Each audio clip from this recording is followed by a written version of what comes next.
He was just visiting his friend for the summer, until her smile made everything feel dangerously different. I still remember the way the front door creaked open that afternoon. I was expecting Daniel's familiar grin, but instead, she appeared, his mother, Elena. She stood there in a soft white linen shirt tucked loosely into faded blue jeans, her dark hair tied back effortlessly. There was something about the way she carried herself, a calm poise, as if the world moved at her pace, not the other way around. "Ah, you must be the one who's been keeping my son so busy," she said, her voice smooth and low, carrying just enough teasing warmth to make me straighten unconsciously. She gave a quick once-over, not flirtatious, but attentive, like someone who notices more than they says. Her smile held for a heartbeat too long, and in that small stretch of silence, something in the air shifted. She led me into the kitchen while Daniel was still upstairs. Sunlight filtered through the lace curtains, scattering soft patterns across the wooden counter. She moved with quiet grace, reaching for the glasses, opening the fridge, pouring iced tea. Even the clink of ice cubes felt unhurried. As she handed me a glass, the scent of her perfume, jasmine with a hint of vanilla, drifted up, wrapping around me in a way that made the moment feel strangely intimate. "So, tell me," she asked, leaning slightly against the counter, "what's kept you two locked away with all those notes and wires?" I started explaining our summer project, trying to sound casual, but her eyes didn't waver once. They held a gentle weight, the kind that makes you feel seen without judgment. She laughed softly at my awkward jokes, and each sound seemed to settle somewhere under my skin. When Daniel finally rushed downstairs, apologizing for the delay, the spell broke. But as we walked out to the backyard to set up, I caught Elena watching us from the kitchen doorway. Her gaze met mine briefly, curious, steady, almost knowing, before she turned away to continue whatever she was doing. That night, lying in bed, I couldn't explain why I kept thinking about that smile at the door, or the way sunlight fell across her shoulders as she poured the tea. She was just my friend's mom, a graceful woman in her 40s. But something about that first meeting had quietly etched itself into me, like a soft mark I couldn't quite ignore. I told myself it was nothing. Just a warm encounter. But deep down, I already knew, something had begun. It was one of those warm nights where the air feels heavy, almost still. Daniel and I had been working on the project for hours, papers and cables scattered across the dining table like a small battlefield. Around midnight, Daniel stretched, mumbled something about being exhausted, and headed upstairs to sleep. I stayed behind, determined to finish organizing a few notes. The house grew quiet, that deep kind of silence where you can hear your own heartbeat. I didn't notice her footsteps at first. Elena appeared softly in the doorway, barefoot, wrapped in a long, cream-colored cardigan that hung loosely over a simple night dress. Her hair, usually tied neatly during the day, now fell freely over her shoulders, giving her a softer, almost intimate glow. She tilted her head slightly when she saw me. "You're still up?" she asked, her voice hushed, carrying that late-night warmth that makes ordinary words sound closer. I laughed awkwardly. "Yeah. I wanted to finish this part before tomorrow." She crossed the room and sat across from me at the table, resting her elbows lightly on the wood. The lamp beside us cast a golden pool of light, leaving the corners of the room in soft shadow. She picked up one of the sketches and traced the lines absent-mindedly with her finger. "Daniel never has the patience for this kind of detail," she said with a small smile. "You do." The conversation unfolded effortlessly after that, not about the project, but about everything else. She told me about her university days, how she used to travel on weekends with her friends, chasing little adventures before life demanded seriousness. I listened, mesmerized. There was a kind of openness in her that felt rare, like she wasn't performing or pretending. At one point, she reached across the table to hand me a pen I'd dropped. Our fingers brushed. It was such a small thing, but it felt like the entire room paused for a second. Her skin was warm, soft, and the touch lingered just enough for me to register it before she pulled back. Her eyes flicked up to meet mine, not startled, just aware. The night grew quieter. The hum of the fridge filled the background, and the sound of distant cicadas crept through the window. I realized I wasn't thinking about work anymore. I was watching the way her hair framed her face, the way her eyes softened when she laughed, the subtle curve of her smile in the warm lamplight. Eventually, she stood, pulling the cardigan a little tighter around her shoulders. "Don't stay up too late," she said softly, almost like a whisper meant only for me. Long after she disappeared down the hallway, the echo of her presence remained, warm and unsettling. I told myself we were just talking. But something had shifted that night, quietly and undeniably. A week later, Daniel invited me over for a casual weekend afternoon. "Pool day," he'd said over the phone. "Nothing fancy, just burgers, sun, and cold drinks." It sounded harmless enough. By the time I arrived, the backyard was already buzzing with the sound of sprinklers and distant music playing from a small speaker. And then she stepped outside. Elena. She wore a simple black swimsuit, elegant in its understatement, with a silk wrap tied loosely at her waist.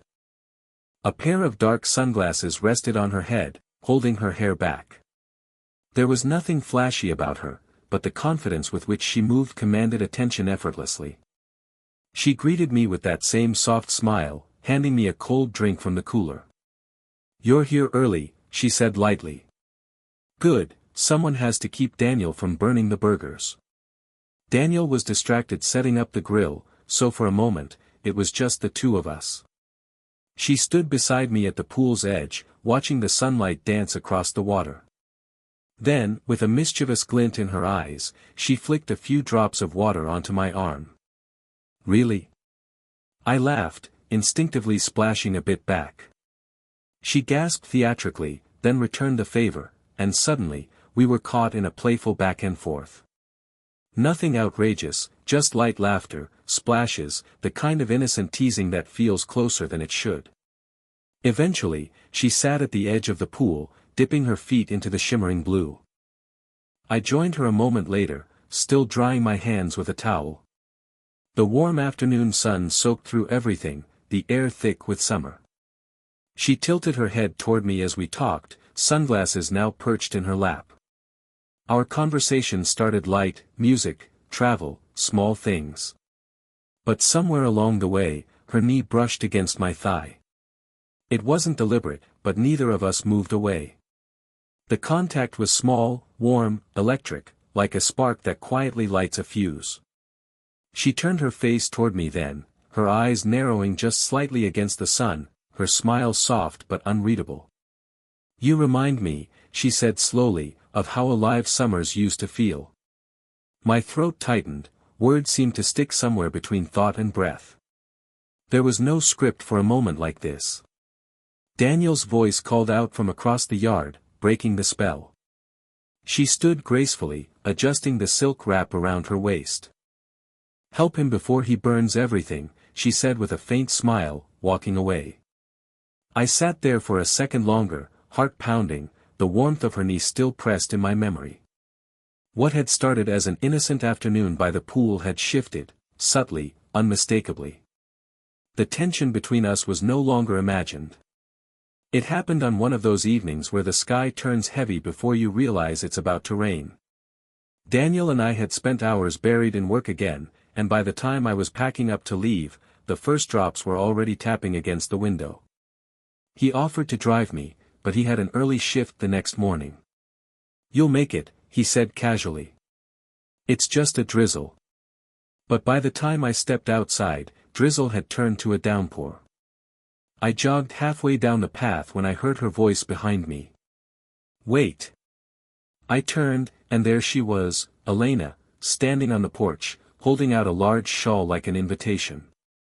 Her hair was slightly loose, strands escaping and curling against the humidity.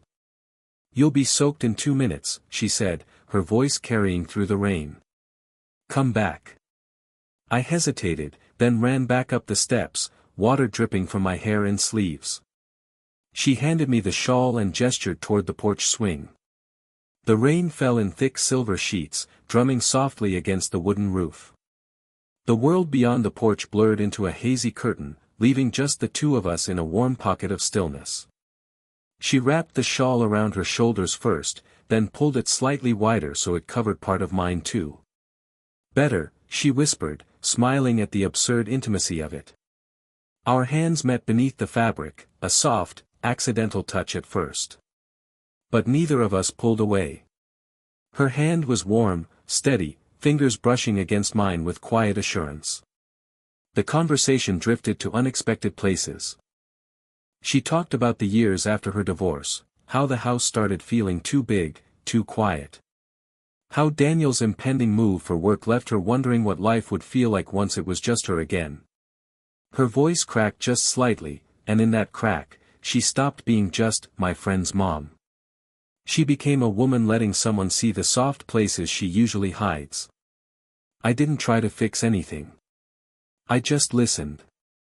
And as I did, I noticed how the porch light caught the outline of her face, how close she was under the shawl, how the rhythm of the rain matched the slow thump of my heartbeat. She turned to me then, faces inches apart, her breath warm against the cool air. For a second, the world held its breath too. She didn't kiss me. Neither of us moved. But the air was charged, heavy with something unspoken and real. She smiled faintly, breaking the silence. "You're easy to talk to," she murmured. When I left later, the rain had slowed to a gentle drizzle, but inside me, something had started to storm quietly. That night, I couldn't stop replaying that shared shawl, that almost silence, that look. Something had shifted again, deeper this time. Daniel's birthday fell at the end of July, and like every year, he decided to throw a small get-together at their house. He invited a handful of friends, some college buddies, and a few neighbors. The atmosphere buzzed with the usual late summer liveliness, music drifting through open windows, fairy lights strung across the backyard, the smell of grilled food mixing with the night air. I arrived a little late, expecting nothing more than a relaxed evening. But the moment I stepped into the living room, my eyes caught her. Elena. She stood near the staircase, greeting guests with quiet elegance. She wasn't wearing anything flashy, just a deep green, sleeveless evening dress that flowed effortlessly to her knees, paired with subtle gold earrings. But the way she held herself, the soft confidence in her posture, made her stand out without trying. The dress hugged her just enough to hint at her figure while staying graceful. Her hair was swept into a loose bun, a few strands framing her face, and she carried herself like someone who knew exactly how to leave an impression without uttering a word. Throughout the night, our eyes found each other in passing, quick glances that lingered a fraction too long, stolen moments across crowded rooms. When she laughed at something a neighbor said, she looked radiant in the golden backyard lights, and for a moment, I forgot that this was my friend's birthday. I forgot the noise, the people, the setting. All I saw was her. Later, I wandered into the kitchen to get some water. She was already there, stacking glasses on the counter, her back partially turned to me. She looked over her shoulder with a soft smile. "You're hiding from the chaos too?" I laughed, leaning against the counter. "Something like that." The music was muffled here, the chatter distant. It felt like a pocket of quiet in a loud world. As she wiped down the counter, our conversation drifted toward more personal ground, subtly, naturally. Then, in a rare moment of blunt honesty, she said, "You know people talk, right? And they'd talk even more if they noticed us." Her voice wasn't sharp, it carried a mix of caution and vulnerability. I met her gaze and said quietly, "I don't care what they say." For a second, she didn't move. Then she stepped closer, slowly, placing her hand gently against my chest, right over my heart. The warmth of her palm seeped through my shirt, sending a wave of stillness through me. Her eyes softened, conflicted, searching, before she pulled her hand back quickly, regaining her composed smile. She turned toward the sink. "Be careful with what you don't care about," she murmured. As I stepped back into the noise of the party, the weight of that moment stayed pressed against my chest where her hand had been. The outside world saw just a house full of guests. But inside that kitchen, something far more complicated had quietly unfolded. The weeks after the party felt different. There was a quiet current between us, not loud or obvious, but steady, like something waiting patiently beneath the surface. Every time I visited Daniel's house, our eyes met with an unspoken understanding. We didn't cross any lines, but every glance, every pause carried more weight than words ever could. One evening, Daniel had to leave for a weekend trip to visit relatives. I stopped by to return a book I'd borrowed, just a quick visit, or so I told myself. The sun had set by the time I rang the bell. Elena opened the door, wearing a loose gray t-shirt tucked into soft linen trousers. Her hair was tied back messily, a few strands escaping around her face. She wasn't dressed up, she didn't need to be. There was a quiet, effortless beauty in her casualness that made my chest tighten. "Returning it already?" she said, noticing the book in my hand. "Couldn't put it down," I replied. She stepped aside, gesturing for me to come in. The house was silent, no background chatter, no footsteps upstairs. Just us. She made tea, and we ended up sitting in the living room, the lamps casting a soft, warm glow. The conversation drifted naturally, laughter mixing with thoughtful silences. At some point, I stopped feeling like I was visiting a friend's house, it felt like I was exactly where I wanted to be. Then the quiet stretched a little longer than usual. She looked at me across the small space between us, eyes steady, searching. I swallowed, heart pounding. And before I could stop myself, the words slipped out. "You make me feel things I can't explain." The room seemed to still. She didn't look shocked, just very, very still. Slowly, she stood and crossed the room toward me. Each step felt deliberate, the soft sound of her bare feet against the wooden floor echoing louder than my own heartbeat. She stopped just in front of me, close enough that I could feel the warmth of her body, close enough to see the tiny flecks of gold in her eyes. She lifted her hand gently to my face, her palm warm against my cheek, her thumb brushing lightly across my skin. "Then stop explaining," she whispered. "And feel." A small, knowing smile curved her lips, not playful, not unsure, but certain. Then she leaned in slightly, resting her forehead against mine. "I'll show you what experience feels like," she murmured, the word sending a shiver through me.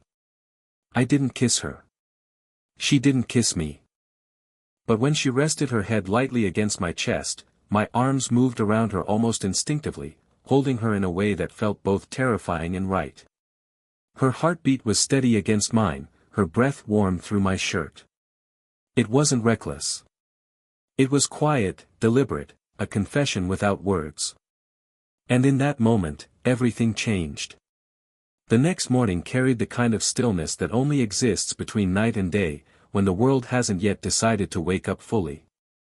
The air was crisp, cool against my skin as I walked down the quiet street toward their house. A soft mist hovered over the grass, and the sky was brushed in pale gold and lavender, the sun still low on the horizon. I didn't plan to be there. I hadn't called. But after the night before, after her hand against my cheek, her whisper, the quiet weight of her head resting against my chest, something inside me refused to go back to pretending. I needed to see her again, in the clear light of day, not just in the warm haze of night. When I turned the corner, I saw her on the porch. She sat curled up on a wooden chair, wrapped in a light cream robe that tied loosely at the waist.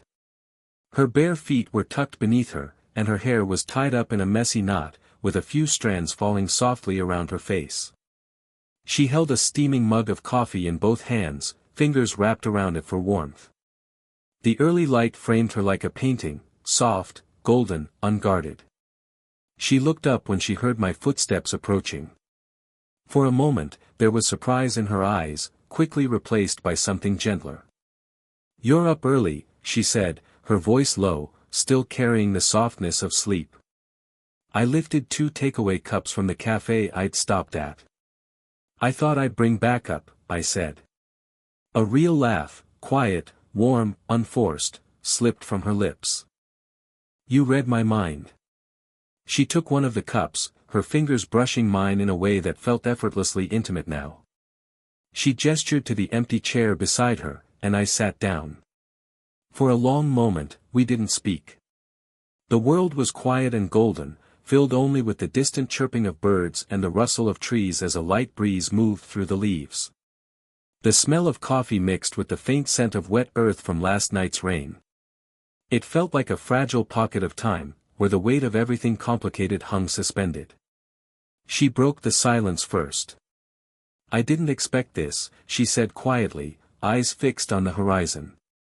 "Not at this stage of my life. Not like this." I turned to look at her. The morning light traced the soft lines of her face, lines that spoke of laughter, years, resilience. "Me neither," I said honestly. "But it doesn't feel wrong." She exhaled slowly, a deep breath that seemed to carry weeks of unspoken thoughts. "Daniel doesn't know," she continued, "and eventually, he will. People will talk, and they'll probably say things we can't control. But if this is real," her voice faltered slightly, then steadied. "We can't live in whispers and glances forever." There was no dramatic music, no sweeping declaration, just truth, simple and raw. I reached for the porch railing beside her hand. Slowly, she shifted her fingers toward mine until they met. Then, almost instinctively, our fingers intertwined, warm against the cool wood. It was such a small movement, but it carried the weight of a choice. She turned to me then, her gaze calm, clear.